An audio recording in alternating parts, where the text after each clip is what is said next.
हमर प्रिय देशवासी लोकनि नमस्कार। आई 27 दिसंबर अछि। 4 दिन बादे 2021 के आरंभ होबा जा रहल अछि। आजुक मोनक बात एक प्रकार सँ 2020 के अंतिम मोनक बात अछि। अगिला मोनक बात 2021 में प्रारंभ हैत। संगी लोकनि, हमरा सोझा अहाँके लिखल बहुत रास चिट्ठी अछि। माइगॉव पर जे अहाँ सब सुझाव पठबै छी ओ सेहो हमर सोझा अछि। कतेको लोक फोन कऽ कऽ अपन बात कहलनि अछि। अधिकांश संदेश में बीतल बरखक अनुभव आ 2021 सँ जुड़ल संकल्प अछि। कोल्हापुर सँ अंजलि जी लिखलनि अछि जे नव बरख पर हमरा लोकनि दोसरा के बधाई दै छी, शुभकामना दै छी, तऽ एहि बेर हमरा लोकनि एकटा नव काज करी। किया ने हम सब अपना देश के बधाई दी, देश के सेहो शुभकामना दी। अंजलि जी, सत्ते बड़ नीक विचार अछि। हमरा लोकनिक देश 2021 में सफलताक नव शिखर छुबे, संसार में भारतक परिचिति आरो सशक्त होय, एकर कामना सँ पैघ आर की भऽ सकैत अछि। संगी लोकनि, नमो ऐप पर मुंबई के अभिषेक जी एकटा मैसेज पोस्ट केलनि अछि। ओ लिखलनि अछि जे 2020 जे देखा देलक, जे सिखा देलक, ओ कखनो सोचनहि नहीं रही। कोरोना सँ जुड़ल सबटा बात ओ लिखलनि अछि। एहि चिट्ठी सब में, एहि संदेश सब में हमरा एकटा बात जे कॉमन नजर आबि रहल अछि, विशेष नजर आबि रहल अछि, ओ हम आइ अहाँ सँ शेयर करऽ चाहब। अधिकांश पत्र में लोक सब देशक सामर्थ्य, देशवासी लोकनिक सामूहिक शक्तिक परिपूर्ण प्रशंसा केलनि अछि। जखन जनता कर्फ्यू सन अभिनव प्रयोग संपूर्ण विश्व लेल प्रेरणा बनल, जखन ताली थारी बजा कऽ देश हमरा सभक कोरोना वॉरियर्स के सम्मान केने छल, एकजुटता देखेने छल, ओकरा कतेको लोक स्मरण केलनि अछि। संगी लोकनि, देशक सामान्य सँ सामान्य मनुख एहि परिवर्तन के अनुभव केलक अछि। हम देश में आशाक एकटा अद्भुत प्रवाहो देखलहुँ अछि। चुनौती बेस आयल, संकटो अनेक आयल। कोरोना कारण संसार में सप्लाई चेन के लऽ कऽ अनेक बाधा सेहो आयल। मुदा हमरा लोकनि प्रत्येक संकट सँ नव पाठ पढ़लहुँ। देश में नव सामर्थ्य सेहो उत्पन्न भेल। जो शब्द में कहबाक अछि तऽ एहि सामर्थ्यक नाम अछि आत्मनिर्भरता। संगी लोकनि, दिल्ली में रहनिहार अभिनव बनर्जी अपन जे अनुभव हमरा लिख कऽ पठेलनि अछि ओहो बड़ रोचक अछि। अभिनव जी के अपना संबंधी में नेना लोकनि के गिफ्ट देबा लेल किछु खिलौना किनबाक छलनि, तें ओ दिल्लीक झंडेवालान मार्केट गेल छलाह। अहाँ में सँ बहुतो लोक जनिते हैब, ई मार्केट दिल्ली में साइकिल आ खिलौना लेल जानल जाइत अछि। पहिने ओतऽ महग खिलौनाक अर्थ सेहो इम्पोर्टेड खिलौना होइ छल आ सस्त खिलौना सेहो बाहर सँ अबै छल। मुदा अभिनव जी चिट्ठी में लिखलनि अछि जे आब ओहिठामक कतेको दुकानदार कस्टमर्स के ई बाजि बाजि कऽ टॉयज बेच रहल छथि जे नीक वाला टॉय अछि, किया जे ई भारत में बनल अछि, मेड इन इंडिया अछि। कस्टमर्स सेहो इंडिया मेड टॉयज के मांग कऽ रहल छथि। यह तऽ अछि, ई एकटा सोच में कतेक पैघ परिवर्तन। ई तऽ जीवित जागृत प्रमाण अछि। देशवासी लोकनिक सोच में कते पैघ परिवर्तन आबि रहल अछि आ ओहो एक बरखक भीतर भीतर। एहि परिवर्तन के आंकब सहज नहीं अछि। अर्थशास्त्री सेहो एकरा अपन नपना पर भेयारि नहीं सकता। संगी लोकनि, हमरा विशाखापत्तनम सँ वेंकट मुरली प्रसाद जी जे लिखलनि अछि ओहि में सेहो एकटा फराके प्रकारक आइडिया अछि। वेंकट जी लिखलनि अछि, हम अहाँ के 2021 लेल, 2021 लेल अपन ABC अटैच कऽ रहल छी। हमरा किछु बुझबा में नहीं आयल जे आखिर ABC सँ हुनक की अर्थ छनि। तखन हम देखलहुँ जे वेंकट जी चिट्ठीक संग एकटा चार्ट सेहो अटैच कऽ रखलनि अछि। हम ओ चार्ट देखलहुँ आ फेर बुझलहुँ जे ABC केर हुनक अर्थ अछि आत्मनिर्भर भारत चार्ट, ABC। ई बड़ रोचक अछि। वेंकट जी ओहि सब वस्तुक पूरा लिस्ट बनेलनि अछि जेकरा ओ प्रतिदिन प्रयोग करैत छथि। एहि में electronics, stationery, self care items, ओकरा अतिरिक्त आरो बहुत किछु सम्मिलित अछि। वेंकट जी कहलनि अछि जे हम बुझने बिन बुझने ओहि विदेशी प्रोडक्ट्स के प्रयोग कर रहल छी जकर विकल्प भारत में सहजता से उपलब्ध अछि। आब ओ शपथ खेलनि अछि जे हम ओहि प्रोडक्ट्स के प्रयोग करब जाहि में हमरा सभक देशवासी लोकनिक परिश्रम आ घाम लागल होय। संगी लोकनि, मुदा एकरा संगहि ओ किछु आर सेहो एहन कहलनि अछि जे हमरा बड़ रोचक लागल अछि। ओ लिखलनि अछि जे हमरा लोकनि आत्मनिर्भर भारतक समर्थन कऽ रहल छी, मुदा हमरा सभक मैन्युफैक्चरर्स हुनको लेल स्पष्ट संदेश हेबाक चाही जे ओ प्रोडक्ट्स केर क्वालिटी सँ कोनो समझौता नहीं करथि। बात तऽ सही अछि, जीरो इफेक्ट जीरो डिफेक्ट केर सोचक संग काज करबाक ई उचित समय अछि। हम देशक मैन्युफैक्चरर्स आ इंडस्ट्री लीडर्स सँ आग्रह करै छी, देशक लोक सब मजबूत डेग उठेलनि अछि, मजबूत डेग आगू बढ़ेलनि अछि। वोकल फॉर लोकल ई आइ घर घर में गूंजि रहल अछि। एहन में आब ई सुनिश्चित करबाक समय अछि जे हमरा लोकनिक प्रोडक्ट्स विश्व स्तरीय होय। जे किछु ग्लोबल बेस्ड अछि ओ हमरा लोकनि भारत में बना कऽ देखाबी। एहि लेल हमरा सभक उद्यमी संगी लोकनि के आगू एबाक छनि। स्टार्टअप्स के सेहो आगू एबाक अछि। एक बेर फेर हम वेंकट जी के हुनक नीक प्रयास लेल बधाई दै छियनि। संगी लोकनि, हमरा सबके एहि भावना के बनेने रखबाक अछि, बचेने रखबाक अछि, आरो बढ़बिते रहबाक अछि। हम पहिने सेहो कहलहुँ अछि आ फेर हम देशवासी लोकनि सँ आग्रह करब, अहूँ एकटा सूची बनाउ। दिन भरि हमसब जे वस्तु काज में लै छी ओहि सब वस्तुक विवेचना करू आ ई देखू जे अनजान में कोन विदेश में बनल वस्तु हमरा सभक जीवन में प्रवेश कऽ लेलक अछि। एक प्रकार सँ हमरा सबके बंदी बना देलक अछि। एकरा सभक भारत में बनल विकल्प सभक पता करी आ इहो तय करी जे आगाँ सँ भारत में बनल भारतक लोक सभक परिश्रम सँ घाम सँ बनल उत्पाद सभक हमरा लोकनि प्रयोग करी। अहाँ प्रत्येक बरख न्यू ईयर रिजोल्यूशंस लै छी, एहि बेर एकटा रिजोल्यूशन अपना देश लेल सेहो अवश्य लेबाक अछि। हमर प्रिय देशवासी लोकनि, हमरा सभक देश में आतताई सबसँ, अत्याचारी सबसँ, देशक हजारों बरख पुरान संस्कृति सभ्यता हमरा सभक रीति नीति के बचेबा लेल कते पैघ बलिदान देल गेल अछि। आइ ओकरा सबके स्मरण करबाक दिन सेहो अछि।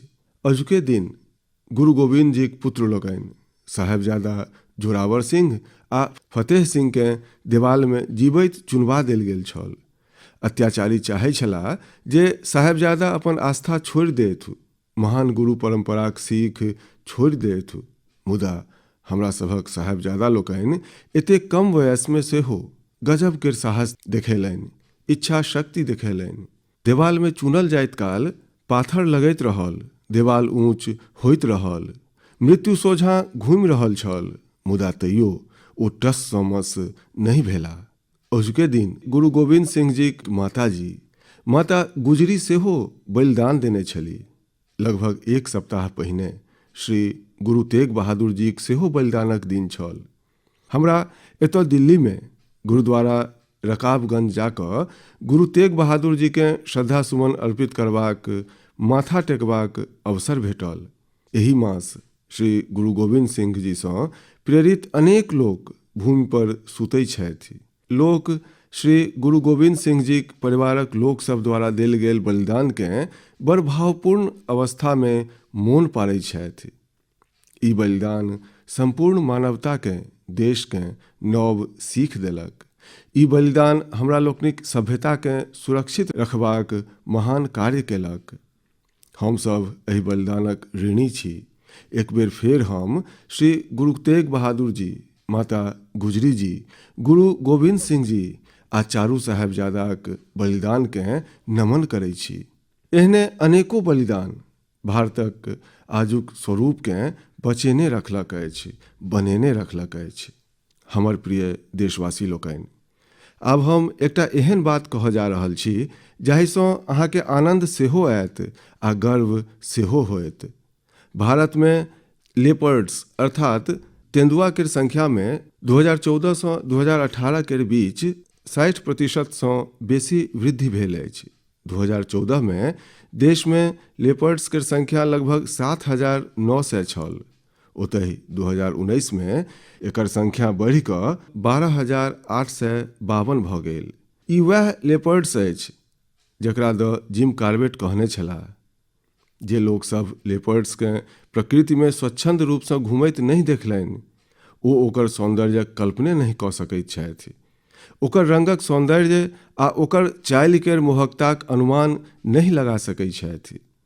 देशक अधिकांश राज्य में, विशेष कऽ मध्य भारत में तेंदुआ सभक संख्या बढ़ल अछि। तेंदुआक सबसँ बेसी जनसंख्या वाला राज्य में मध्य प्रदेश, कर्नाटक आ महाराष्ट्र सबसँ ऊपर अछि। ई एकटा पैघ उपलब्धि अछि। तेंदुआ सौंसे संसार में बरखोसँ खतरा सभक सामना करैत आबि रहल अछि। संसार भरि में ओकर हैबिटेट के नुकसान भेल अछि। एहन समय में भारत तेंदुआक जनसंख्या में अनवरत वृद्धि कऽ सगरो संसार के एकटा बाट देखेलक अछि। अहाँके एहू बातक जनतब हैत जे पछिला किछु बरख में भारत में शेर सभक जनसंख्या बढ़ल अछि। बाघ सभक संख्या में सेहो वृद्धि भेल अछि। संगहि भारतीय वन क्षेत्र में सेहो वृद्धि भेल अछि। एकर कारण ई अछि जे सरकारे नहीं अपितु बहुत रास लोक, सिविल सोसाइटी, कतेको संस्था सब सेहो हमरा सभक गाछ पात आ वन्यजीव सभक संरक्षण में जुटल अछि। ओ सब बधाई केर पात्र छथि। संगी लोकनि, हम तमिलनाडु कोयम्बटूर में एकटा हृदयस्पर्शी प्रयास द पढ़लहुँ। अहाँ सेहो सोशल मीडिया पर एकर विजुअल्स देखने हैब। हम सब मनुख वाला व्हील चेयर देखलहुँ अछि, मुदा कोयम्बटूरक एकटा बेटी गायत्री अपन पिताजीक संग एकटा पीड़ित डॉग लेल व्हील चेयर बना देलनि। ई संवेदनशीलता प्रेरणा देबयवला अछि, आ ई तखने भऽ सकैत अछि जखन व्यक्ति प्रत्येक जीवक प्रति दया आ करुणासँ भरल होय। दिल्ली एनसीआर आ देशक आन शहर सब में ठिठुरैत ठंडीक बीच बेघर पशु सभक देखरेख लेल कतेको लोक बहुत किछु कऽ रहल छथि। ओ सब ओहि पशु सभक खयबा पीबा आ ओकरा सब लेल स्वेटर आ ओछानि धरिक व्यवस्था करैत छथि। किछु लोक तऽ एहन छथि जे प्रतिदिन सैकड़ोक संख्या में एहन पशु सब लेल भोजनक व्यवस्था करैत छथि। एहन प्रयासक प्रशंसा हेबाक चाही। किछु एही प्रकारक नीक प्रयास उत्तर प्रदेशक कौशाम्बी में सेहो कयल जा रहल अछि। ओतऽ जहल में बंदी सब गाय सबके ठंडा से बचेबा लेल पुरान आ फाटल कंबल सबसँ कवर बना रहल छथि।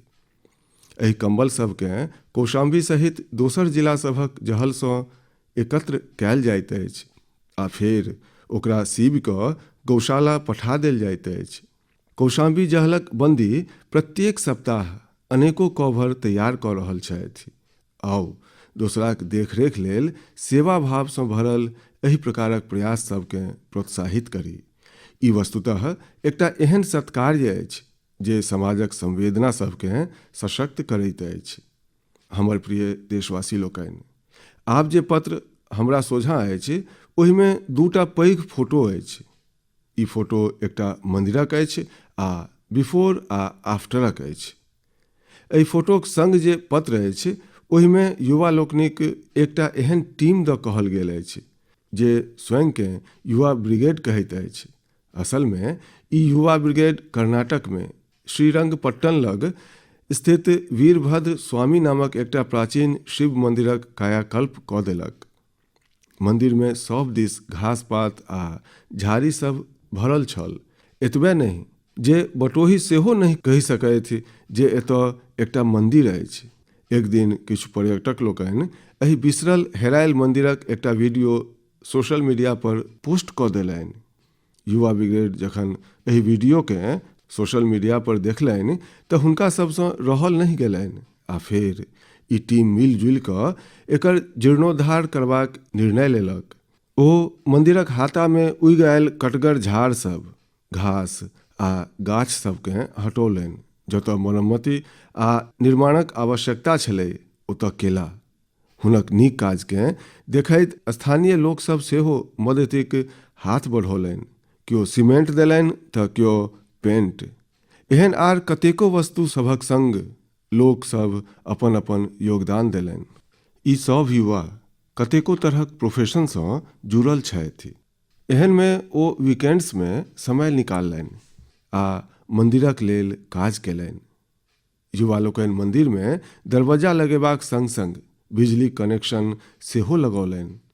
एहि तरहें ओ मन्दिरक पुरान वैभवकेँ फेरसँ स्थापित करबाक काज केलनि।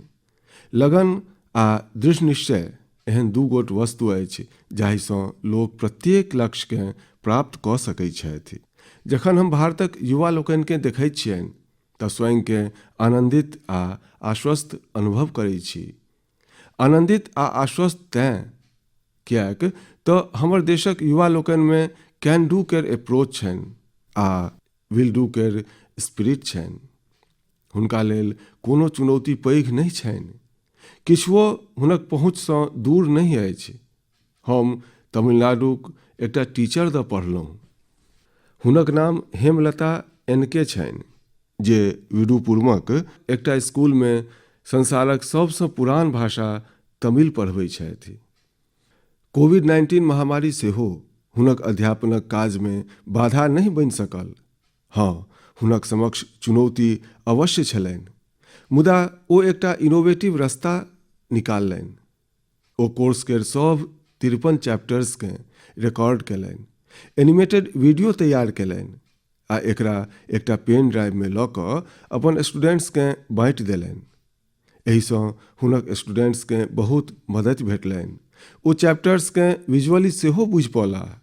एकर संगहि ओ अपन स्टूडेंट्ससँ टेलीफोन पर सेहो गप करैत रहली। एहिसँ स्टूडेंट्स लेल पढ़ाइ बड्ड रोचक भऽ गेल। देश भरिमे कोरोनाक एहि कालमे टीचर्स जे इनोवेटिव तरीका सब अपनौलनि अछि, जे कोर्स मटेरियल क्रिएटिवली तैयार केलनि अछि, ओ ऑनलाइन पढ़ाइक एहि दौरमे अमूल्य अछि।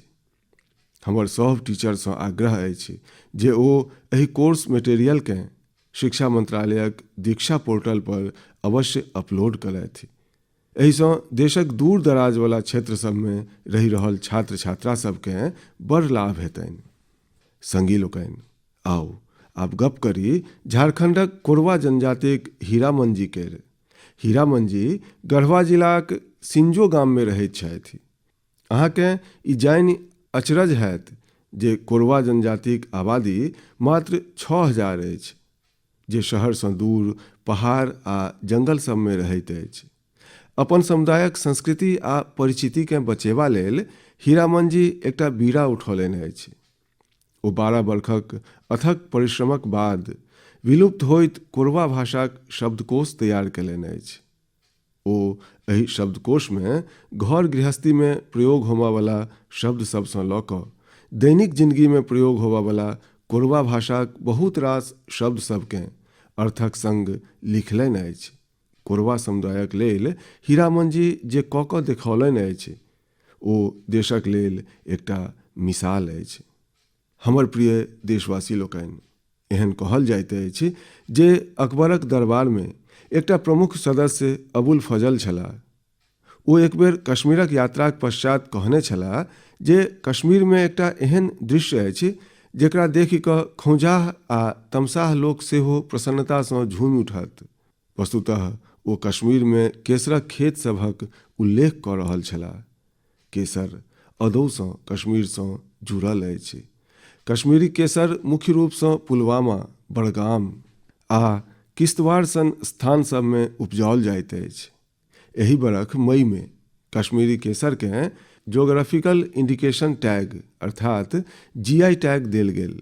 एकर माध्यमे हमरा लोकनि कश्मीरी केसरकेँ एक गोट ग्लोबली पॉपुलर ब्रांड बनबय चाहैत छी। कश्मीरी केसर वैश्विक स्तर पर एकटा एहन मसल्लाक रूपमे प्रसिद्ध अछि जेकर अनेक प्रकारक औषधीय गुण अछि। ई अत्यंत सुगंधित होइत अछि, एकर रंग गाढ़ होइत अछि आ एकर ताग लमगर आ मोट होइत अछि, जे एकर मेडिसिनल वैल्यूकेँ बढ़बैत अछि। ई जम्मू आ कश्मीरक समृद्ध सांस्कृतिक परंपराक प्रतिनिधित्व करैत अछि। क्वालिटीक गप करी तऽ कश्मीरक केसर बहुत यूनिक अछि आ दोसर देश सभक केसरसँ एकदम फराक अछि। कश्मीरक केसरकेँ जीआई टैग रिकॉग्निशनसँ एकटा फराक परिचिति भेटल अछि। अहाँकेँ ई जानि प्रसन्नता हैत जे कश्मीरी केसरकेँ जीआई टैग केर सर्टिफिकेट भेटलाक बाद दुबईक एकटा सुपर मार्केटमे एकरा लॉन्च कयल गेल। आब एकर निर्यात बढ़ऽ लागत। ई आत्मनिर्भर भारत बनेबाक हमर प्रयास सभकेँ आर मजबूती देत। केसरक किसान सभकेँ एहिसँ विशेष रूपसँ लाभ हैत। पुलवामामे त्रालक शार क्षेत्रक रहयवला अब्दुल मजीद वानियेकेँ देख लिअ। ओ अपन जीआई टैग्ड केसरकेँ नेशनल सेफ्रन मिशनक मदतिसँ पंपोरक ट्रेडिंग सेंटरमे ई ट्रेडिंग केर माध्यमे बेच रहल छथि। हिनका सन अनेक लोक कश्मीरमे ई काज कऽ रहल छथि। अगिला बेर जखन अहाँ केसरकेँ किनबाक मोन बनाबी तऽ कश्मीरे केसर किनबाक सोची। कश्मीरी लोकसभक उत्साह एहन अछि जे ओतुका केसरक स्वादे भिन्न होइत अछि। हमर प्रिय देशवासी लोकनि, एखन 2 दिन पहिनेहे गीता जयंती छल। गीता हमरा लोकनिकेँ हमरा सभक जीवनक प्रत्येक संदर्भमे प्रेरणा दैत अछि। मुदा की अहाँ कहियो सोचने छी गीता एतेक अद्भुत ग्रंथ किएक अछि? ओ एहि लेल किएक तऽ ई स्वयं भगवान श्री कृष्णक वाणी अछि। मुदा गीताक विशेषता इहो अछि जे ई जनबाक जिज्ञासासँ आरंभ होइत अछि, प्रश्नसँ आरंभ होइत अछि। अर्जुन भगवानसँ प्रश्न केलनि, जिज्ञासाक। तखने तऽ गीताक ज्ञान संसारकेँ भेटलनि। गीते सन हमर संस्कृतिमे जतेक ज्ञान अछि सभटा जिज्ञासेसँ आरंभ होइत अछि। वेदांतक तऽ पहिल मंत्रे अछि, अथातो ब्रह्म जिज्ञासा, अर्थात आउ हमसभ ब्रह्मक जिज्ञासा करी। तेँ तऽ हमरा ओतऽ ब्रह्मक सेहो अन्वेषणक गप कहल जाइत अछि। जिज्ञासाक ताकते एहन अछि। जिज्ञासा अहाँके निरंतर नवक लेल प्रेरित करैत अछि। नेनपनमे हमसभ तेँ तऽ सीखैत छी किएक तऽ हमरा भीतर जिज्ञासा होइत अछि। अर्थात जा धरि जिज्ञासा अछि ता धरि जीवन अछि। जा धरि जिज्ञासा अछि ता धरि नव सिखबाक क्रम चलैत अछि। एहिमे कोनो उम्र, कोनो परिस्थिति अर्थे नहि रखैत अछि। जिज्ञासाक एहने ऊर्जाक एकटा उदाहरण हमरा पता चलल तमिलनाडुक बुजुर्ग श्री टी श्रीनिवासाचार्य स्वामी जीक संबंधमे। श्री टी श्रीनिवासाचार्य स्वामी जी 92 वर्षक छथि, 92 इयर्स। ओ एहि उम्रमे सेहो कंप्यूटर पर अपन पोथी लिखि रहला अछि, सेहो स्वयं टाइप कऽ कऽ। अहाँ सोचि रहल हैब जे पोथी लिखनाइ तऽ ठीक अछि, मुदा श्रीनिवासाचार्य जीक समयमे तऽ कंप्यूटर रहले नहि हैत। फेर ओ कंप्यूटर कखन सिखला? ई गप सत्य अछि जे हुनक कॉलेजक समयमे कंप्यूटर नहि छल, मुदा हुनक मोनमे जिज्ञासा आ आत्मविश्वास एखनो ओतबे छनि जतेक अपन युवावस्थामे छलनि। वस्तुतः श्रीनिवासाचार्य स्वामी जी संस्कृत आ तमिलक विद्वान छथि। ओ एखन धरि प्रायः 16 गोट आध्यात्मिक ग्रंथ सेहो लिख चुकल छथि। मुदा कंप्यूटर अयलाक बाद हुनका जखन लगलनि जे आब तऽ पोथी लिखबाक आ प्रिंट हेबाक तरीका बदलि गेल अछि, तऽ ओ 86 वर्षक उमेरमे, 86 केर उमेरमे कंप्यूटर सिखला, अपना लेल आवश्यक सॉफ्टवेयर सिखला। आब ओ अपन पोथी पूरा कऽ रहल छथि। संगी लोकनि, श्री टी श्रीनिवासाचार्य स्वामी जीक जीवन एहि बातक प्रत्यक्ष प्रमाण अछि जे जीवन ता धरि ऊर्जासँ भरल रहैत अछि जा धरि जीवनमे जिज्ञासा नहि मरैत अछि, सिखबाक इच्छा नहि मरैत अछि। तेँ हमरा कखनो ई नहि सोचबाक चाही जे हम पिछड़ि गेलहुँ, हम चूकि गेलहुँ, ओह हमहूँ ई सीख लैतहुँ। हमरा इहो नहि सोचबाक चाही जे हम नहि सीख सकैत छी वा आगाँ नहि बढ़ि सकैत छी। हमर प्रिय देशवासी लोकनि, एखन हम जिज्ञासासँ किछु नव सिखबाक आ करबाक गप कऽ रहल छलहुँ। नव बरख पर नव संकल्प सभक सेहो गप कऽ रहल छलहुँ। मुदा किछु लोक एहनो होइत छथि जे निरंतर किछु ने किछु नव करैत रहैत छथि, नव नव संकल्प सबकेँ सिद्ध करैत रहैत छथि। अहाँ लोकनि सेहो अपन जीवनमे अनुभव केने हैब, जखन हमरा लोकनि समाजक लेल किछु करैत छी तऽ बहुत किछु करबाक ऊर्जा समाज हमरा स्वयं दऽ दैत अछि। साधारण सन लागयवला प्रेरणा सबसँ बहुत पैघ काज सेहो भऽ जाइत अछि। एहने एकटा युवा छथि श्रीमान प्रदीप सांगवान।